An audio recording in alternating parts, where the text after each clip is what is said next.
is your Radio Leyland. And on the line, I've got Suzanne Roynon, an interiors therapist. Good morning, Suzanne. Good morning, Brian. It's good to be here. Yeah, lovely to talk to you again. Now, last time we talked about interiors therapy and how it's about organising your home to make it work for you. And that includes promoting your feelings of well-being or your mental health. You told me there are 5 stages in interiors therapy, and we heard that the decluttering is one of them, probably the first, I think. Can we get an overview from you of those 5 stages then and what they entail? You absolutely can, but I'm going to correct you slightly because Oh dear. decluttering actually comes a good way into the process. And put very simply, interiors therapy is a dynamic combination of decluttering, life coaching, organising, psychology, common sense, along with a sprinkling of feng shui. And maybe you've noticed that other people seem to have it an awful lot easier than you do. Oh, yeah. yeah. They might have a great relationship, a financially rewarding job, loads of energy, they've got great health, they've got wonderful supportive friends and family. And you wonder why they get all the luck and you don't. Because perhaps you're doing really well in most areas of your life, but you're missing a really key part which makes you feel frustrated or confused or just a bit left out, really. And it's not actually, I just need to say this, it's not about the size of your house or the money you earn. It's not even just about having clutter, although that does make it significantly harder for you to move forward. But the fact is, with interior therapy, you can live in the most minimal house with a full bank account and still have possessions which impact negatively on you. And they're actually stopping you from having the happy, healthy life you deserve. So with interior therapy, the first stage of the process is actually to get clarity about the things that you own. And that's where it differs to everything else, because when you start looking around you and realising how the possessions that you've got on your desk, on your windowsill, can actually trigger some really difficult memories. And that's impacting on your subconscious every single day. It's fascinating. Okay, so that's the bad stuff that you got surrounding you, but sure, you've got good stuff as well. Exactly. And the whole concept is to surround yourself with things that you use, need, and you love. And if you're doing that, when you look at the things that are around you, your possessions, and you don't have any negative response to them, they just make you feel good, then starting all day, every day, living your life that way makes a huge difference. And you see, the challenge that so many people have had, especially during lockdown, is that they're realising that their homes just aren't supporting them. The things that they used to blame on going out to work or the commute or being stuck in traffic, they're still having those feelings now when they're not going anywhere. And it just basically all comes back to what's going on in the home and how they can make the home look and feel better so it supports them at all times. So this is about knowing yourself, isn't it? Yeah, a lot of it's about knowing yourself, but it's also about knowing and understanding the people that you live with. I'm thinking about one particular chap, really, really lovely guy, and he's got a cupboard full of railway magazines, and they're still in their original wrappings, and there's like 30 years worth of stuff there. And it was just driving his partner absolutely bonkers, because this was like non-negotiable. These were not going anywhere. And it was only when we sort of started talking about why, what it was about, looking at it from a detached perspective. So it wasn't the anger of the partner that his perfect good cupboard they can't use. It was like, why is this important? And it turned out that this guy had had a really bad childhood. And he used to go to the railway station, which wasn't far away, and he would just watch trains rather than be at home. Spend his entire weekend when he wasn't at school watching trains. So as soon as he could leave home and he got his first wage packet, he sorted out this subscription to a railway magazine. He's never opened them, but they, for him, are a symbol of his freedom, of his liberation. Now, all this time on, it's getting on for 40 years, he's really successful. He's got this happy home. He's got a wonderful family, a loving partner. But it's only now he's realising that he was keeping these things as a crutch just to show him that he wasn't stuck at home anymore. It sounds like the railway magazines are sort of his safe space in his mind, but do they actually need to be there in the cupboard? Well, now he's realised why he was keeping them. He's realised he doesn't need them anymore.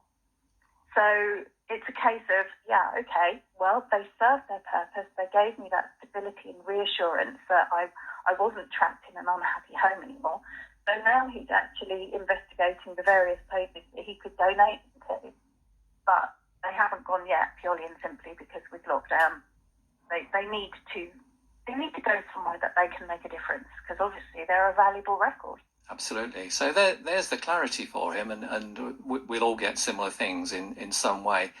That's stage one, then, of interiors therapy. What do we go on to from there once we've identified the stuff around us and what effect it's having on us? Right, so stage two is about identifying what genuinely counts as clutter. And we'll find out about stage two and what genuinely counts as clutter in a few minutes from now. Stage two is about identifying what genuinely counts as clutter. So we've got an example there with the guy in his railway magazines. So you're looking around and you're saying, oh, okay, what do I think is clutter? What am I not using? What am I not needing? What am I keeping just for the sake of it? And, you know, there are 5 key reasons for keeping stuff. There's habit, fear, guilt, confusion. And the last one's really nasty because it's spite. And you find the spite one in a lot of places where there's been divorce or, family inheritances. Somebody's received something. Well, they don't actually want it, but they're not letting the rest of the family have it. And it's a nasty energy, the spite one. I've been into places where there's been the most beautiful furniture, and they'll say, oh, I hate that, but I'm only keeping it to stop my brother getting it. Something like that. I mean, what is that doing to you? Every time they walk into that room, that cabinet is there, and it's there because somebody else wants it, not because they love it, not because they actually even like to have it there. All it's reminding them of each time is this negativity towards another person, and just not good for you. It eats away at your inside. So you've got to get rid of those negative feelings in some way. You really do. You really do. And that kind of underlies interiors therapy all the way through. If something is making you feel bad, if it's got the faintest trigger that's not helping you, then why do you keep it? There was a lady I spoke to not so long ago, and she was talking about her kitchen, and she wanted to make some more space in it, and she's got all of these different mugs, the various football club mugs and some race car mugs and stuff like this, and they were all her ex's.